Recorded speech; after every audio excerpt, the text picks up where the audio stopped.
नमस्कार, SBT news में आपका स्वागत है। पेश है 13 जनवरी शुक्रवार दोपहर 3:15 बजे राजस्थान की 15 बड़ी खबरें। सबसे पहले एक नजर डालते हैं आज की हेडलाइंस पर। राजस्थान में मेडिकल छात्रों की ट्यूशन फीस माफ करने की तैयारी। पूर्व डिप्टी सीएम पायलट 16 से कई जिलों में करेंगे सभाएं। बीड़ी निर्माता समूह पर छापे में ब्लैक मनी और लॉकर्स का खुलासा।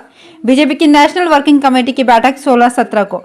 और बीकानेर जयपुर संभाग में कल से चलेगी सर्द हवा। और अब खबरें विस्तार से।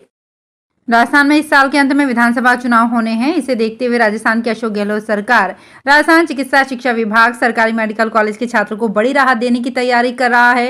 चिकित्सा शिक्षा विभाग ने मेडिकल छात्रों की ट्यूशन फीस माफ करने का प्रस्ताव कैबिनेट के पास भेजा है। कैबिनेट की स्वीकृति मिलते ही इसे लागू किया जा सकता है। हालांकि रियायत सिर्फ अत्यंत पिछड़ा वर्ग और अन्य पिछड़ा वर्ग श्रेणी से आने वाले नॉन क्रीमी लेयर छात्रों को ही दी जाएगी। सचिन पायलट 16 से 20 जनवरी के बीच नागौर, हनुमानगढ़, झुंझुनू, पाली और जयपुर में जनसंपर्क करेंगे और जनसभाएं करेंगे। पायलट समर्थक सचिन पायलट की इन जनसभाओं की तैयारियों में जुट गए हैं। इसका असर कितना कांग्रेस आलाकमान पर पड़ेगा ये तो वक्त ही बताएगा। हाल ही में प्रदेश प्रभारी सुखजिंदर सिंह रंधावा की ओर से बुलाई गई मीटिंग में सचिन पायलट नहीं पहुंचे थे। इस पर सीएम अशोक गहलोत और रंधावा दोनों ने नाराजगी जताई थी। आयकर विभाग की बीड़ी निर्माता कारोबारी के ठिकानों पर छापे की कार्यवाही तीसरे दिन भी जारी रही। आयकर विभाग समूह के 29 से अधिक ठिकानों पर कार्यवाही कर रहा है। तीसरे दिन की कार्यवाही के दौरान ग्रुप की काली कमाई का खुलासा शुरू हो गया है। छापों में बड़े पैमाने पर ब्लैक मनी के दस्तावेज मिले हैं और 1 दर्जन से ज्यादा अघोषित लॉकर्स का खुलासा हुआ है। छापों के दौरान कई जगहों पर बड़े पैमाने पर नकदी भी मिली है। विभाग को बड़े पैमाने पर जमीनों की खरीद फरोख्त के दस्तावेज भी मिले हैं, जिनकी जांच जारी है। बीजेपी की राष्ट्रीय कार्य समिति की बैठक 16 और 17 जनवरी को नई दिल्ली में होगी। बैठक की अध्यक्षता राष्ट्रीय अध्यक्ष जेपी नड्डा करेंगे। बैठक में पीएम नरेंद्र मोदी सहित बीजेपी के वरिष्ठ नेता शामिल होंगे। बैठक में होने वाले कर्नाटक, मेघालय, नागालैंड, त्रिपुरा में होने वाले चुनावों पर चर्चा होगी। इसके अलावा बीजेपी की राष्ट्रीय कार्य समिति में राजस्थान के भी कई प्रमुख मुद्दे गरमा सकते हैं। कार्य समिति में राजस्थान में होने वाले आगामी विधानसभा चुनाव की तैयारियों की रिपोर्ट मांगी जा सकती है। जयपुर और बीकानेर संभाग में मकर संक्रांति पर सर्दी फिर से जोर पकड़ेगी। बर्फीली हवाएं चलने के साथ घना कोहरा छाने और पारा गिरने से कड़ाके की सर्दी पड़ेगी। मौसम विभाग ने इसे देखते हुए 14 जनवरी को राज्य के 6 जिलों में ऑरेंज अलर्ट और 13 जिलों में येलो अलर्ट जारी किया है। जयपुर मौसम केंद्र के निदेशक राधेश्याम शर्मा ने बताया कि 14 जनवरी से राज्य के अधिकतर भागों में एक बार वापस उतरी हवाओं का प्रभाव बढ़ने लगेगा। इससे दिन रात के तापमान में 3 से 5 डिग्री सेल्सियस तक की गिरावट हो सकती है। कड़ाके की सर्दी के बीच राजधानी जयपुर में शीतकालीन अवकाश बढ़ने के साथ ही मकर संक्रांति की रौनक देखते ही बन रही है। परकोटे समेत अन्य जगहों पर रंग बिरंगी पतंगों से आसमान पूरी तरह से अटा पड़ा है। बच्चों में पतंगबाजी को लेकर सुबह से उत्साह देखने को मिल रहा है। पतंग, मांझे, विशिंग लैंप, फीणी, तिल के पकवानों का बाजार पूरी तरह से ग्राहकी से गुलजार है। कल सुबह से समूचा शहर छतों पर होगा। इधर राजस्थान में होने वाले इस साल विधानसभा चुनाव के मद्देनजर हांडीपुरा के अब्दुल गफूर अंसारी राजनीतिक शख्सियतों की खास पतंगें तैयार की है। नेताजी पतंग पर सवार होकर आसमान में दांवपेच लड़ाएंगे। बाड़मेर जिले के पचपदरा में निर्माणाधीन रिफाइनरी के कार्य को अब गति मिलेगी। दिन के साथ अब नाइट शिफ्ट में भी काम होगा। प्रोजेक्ट को तय समय में पूरा करने के लिए निर्माण में तेजी लाई जाएगी। एचपीसीएल के अनुसार अब तक करीब 60% काम पूरा हो चुका है। शेष कार्य भी समय में करवाने के लिए 24 घंटे कार्य होगा। पचपदरा में रिफाइनरी में चल रहे निर्माण कार्यों का कलेक्टर ने अवलोकन कर समयबद्ध रूप से प्रत्येक कार्य को उसके निर्धारित समय पर पूर्ण करने के निर्देश दिए हैं। रायपुर के कई ठिकानों में शुक्रवार तड़के फिर ईडी पर रेड पड़ी है। जानकारी के मुताबिक आईएएस अनबलगन पी के घर में और अशोक टावर, ऐश्वर्या किंगडम समेत शंकर नगर के कुछ बंगलों में छापेमार कार्यवाही चल रही है। आईएएस अम्बलगन पी के रायपुर और भिलाई स्थित घरों में भी अधिकारी जांच कर रहे हैं। पी अम्बलगन अभी पर्यटन एवं संस्कृति सचिव हैं। इससे पहले खनिज सचिव रहे हैं। इनकी पत्नी अलरमई मंगई डी भी आईएएस हैं। देश दुनिया में अपनी प्रसिद्धि रखने वाले राजस्थान के सालासर धाम में गुरुवार से 1008 कुंडीय श्री हनुमंत महायज्ञ का आयोजन शुरू हुआ। श्री बालाजी मंदिर से यज्ञ स्थल तक महिलाओं ने कलश यात्रा निकाली।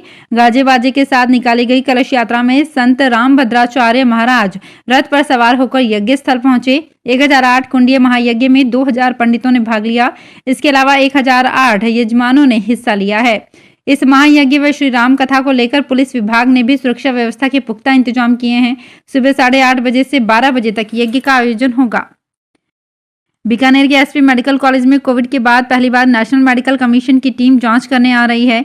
यूजी की 250 सीटों पर कंफर्मेशन के साथ ही पीजी में लगभग 15 विषयों में इंस्पेक्शन होना बाकी है। ऐसे में प्रदेश के दूसरे कॉलेजों में जिस तरह इंस्पेक्शन की टीमें आ रही हैं, उसे देखते हुए बीकानेर में भी लगभग 20 सदस्यीय जांच दल आने की संभावना है। मेडिकल कॉलेज के सामने सबसे बड़ी चुनौती है फैकल्टी मेंबर्स की संख्या पूरी बताना। सभी इंतजाम करने के बाद भी डॉक्टर कम हैं। राजस्थान में संक्रांति पर होने वाली पतंगबाजी देश ही नहीं विदेशों में भी खासी लोकप्रिय है। इस साल मकर संक्रांति पर 25 करोड़ के कारोबार को पंख लगेंगे। इस बार ठंड के कारण स्कूल बंद होने की वजह से बच्चे ज्यादातर समय पतंग उड़ाने में निकाल रहे हैं, जिससे पतंगों की डिमांड बढ़ गई है। इस साल की बिक्री ने पिछले कई सालों की रिकॉर्ड तोड़ दिए हैं। इस बार नए साल के साथ ही जयपुर में हर रोज मकर संक्रांति जैसा माहौल बना हुआ है। पतंगों की मांग ने कोरोना काल के बाद एक बार फिर व्यापारियों के चेहरे खिला दिए हैं। बाड़मेर जिले के फसल बीमा में आई कम राशि को लेकर बुधवार को दिल्ली और राजस्थान के कृषि प्रशासनिक और बीमा कंपनी के अधिकारियों की दिल्ली में हुई आपात मैराथन बैठक के बाद 229 करोड़ रुपए बीमित फसल की मुआवजा राशि तुरंत बढ़ाने का निर्णय किया गया है। अब बाड़मेर के किसानों को 311 की जगह 540 करोड़ रुपए मुआवजा मिलेगा। जिन किसानों को मामूली मुआवजा दिया गया है, उनको इकाई बनाकर आंकलन होगा ताकि कुल सम्मानजनक राशि उनके हाथ होगी। केंद्रीय कृषि मंत्री नरेंद्र सिंह तोमर व कृषि राज्य मंत्री कैलाश चौधरी ने करीब 2.5 घंटे चली बैठक में ये जानकारी दी। विधायक नगर पश्चिम में बन रहे विधायकों के आवास जून में पूरे हो जाएंगे। गुरुवार को मुख्यमंत्री अशोक गहलोत ने परियोजना का दौरा किया। उन्होंने बेहतरीन डिजाइन और तेजी से चल रहे निर्माण कार्य की तारीफ की। निरीक्षण के दौरान मुख्यमंत्री ने सैंपल फ्लैट के office, drawing room, guest room को देखा। उन्होंने कहा कि बड़ी कंपनियां भी इतने कम समय में इतना निर्माण नहीं कर सकती थी। आवासन आयुक्त पवन अरोड़ा ने बताया कि 3 वर्ष में इस परियोजना का काम पूरा करने का लक्ष्य था, लेकिन मंडल इसे 2 वर्ष में पूरा कर देगा। हिमाचल की अटल टनल से वाहनों की आवाजाही एक बार फिर से बंद हो गई है। मनाली केलोंग हाईवे भी बंद कर दिया गया है। गुरुवार रात को अटल टनल के पास 1.5 फीट ताजा बर्फबारी होने के कारण रास्ता ब्लॉक हुआ।